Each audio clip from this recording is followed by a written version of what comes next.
The morning at Pine River was cloaked in silence, broken only by the occasional whisper of wind rustling through tall pines that lined the rocky banks. Low-hanging clouds turned the sky a dull steel gray, casting a shadow over the calm but icy water that flowed steadily through the valley. It was the kind of day when even the birds kept quiet. Near the river's edge, a large female moose stood frozen, emitting low, desperate moans. Her massive frame trembled as she paced nervously along the shore, her dark eyes scanning the current with panic. The sound that echoed back to her was heartbreaking, the frantic splashing of a young calf, struggling in the deep channel of the river, its tiny legs fighting to stay above the surface. The calf, no older than a few weeks, had likely wandered too close to the edge and slipped in. Now the freezing water dragged it farther from shore with each passing second, its soaked body barely able to resist the pull of the current.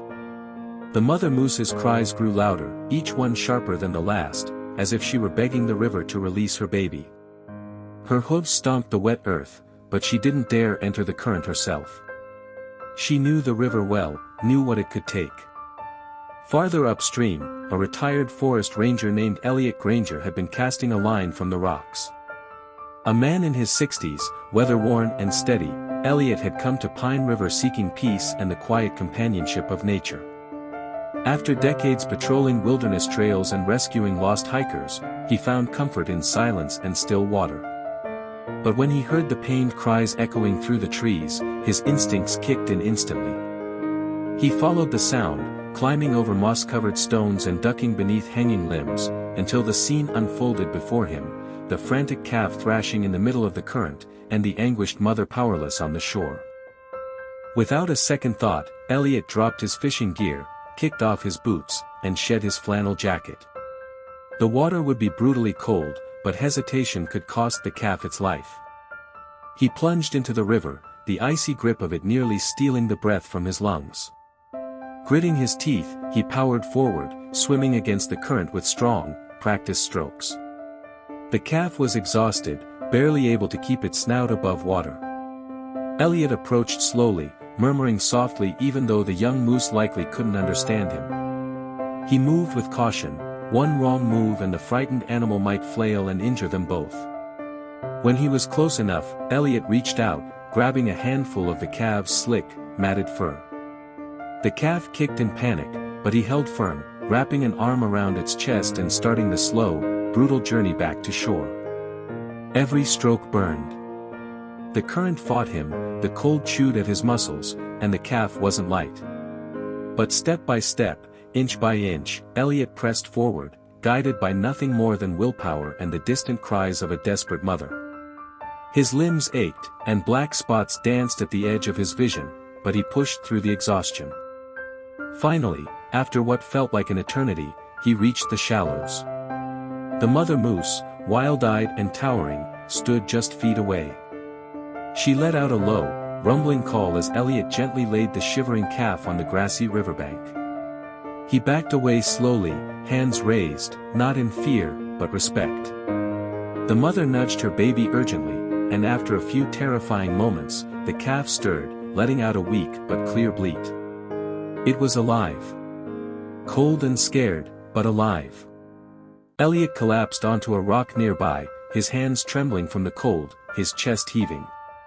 The mother moose didn't attack, didn't flee. She stood protectively over her baby, then turned her large eyes on Elliot. For a moment, they just stared at each other. And in that silence, something passed between them, an understanding, a wordless connection stronger than language.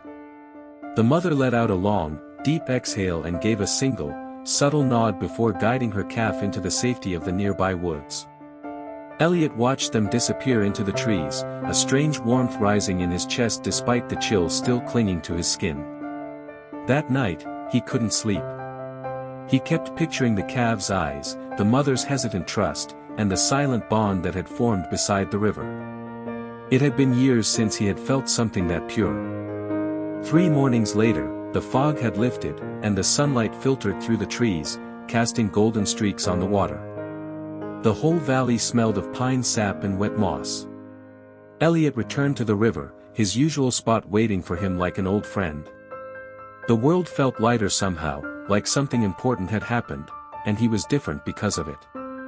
He had just cast his line into the water when a rustling sound behind him made him freeze.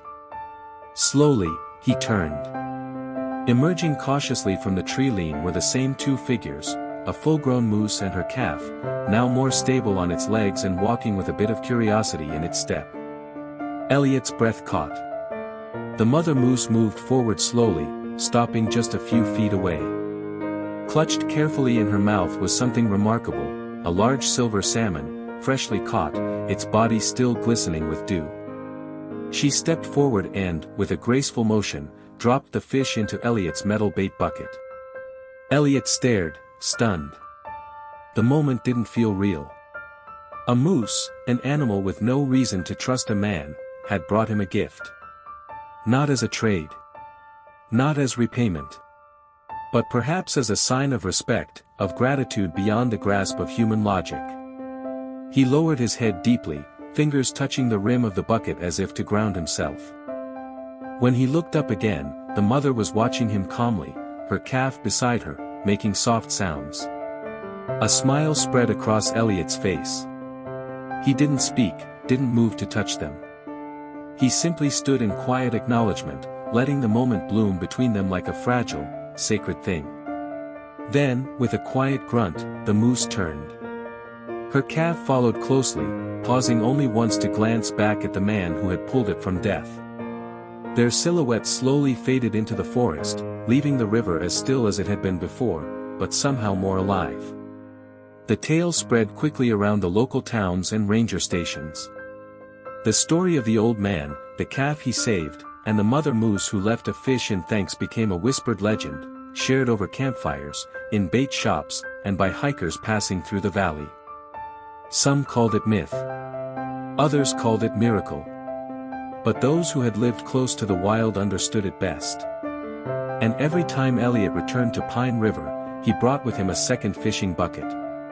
Not for bait, but in case a gift ever came again. Dear friend, thank you so much for watching our story. Don't forget to like and subscribe to support the channel.